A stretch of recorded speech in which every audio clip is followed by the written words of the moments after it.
Министр спорта России в Татарстане Олег Матицын приехал в Казань для участия в заседании Республиканского оргкомитета по подготовке к проведению Всемирных зимних игр специальной Олимпиады 2022 года.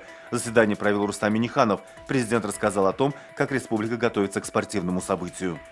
Теперь право на недвижимость, которое возникло до 1997 года, можно будет оформить бесплатно. Раньше собственникам приходилось платить пошлину – 350 рублей. О нововведении сообщил глава Минзимимущества Фаниль Аглиуллин. Таких объектов в Татарстане почти 68 тысяч.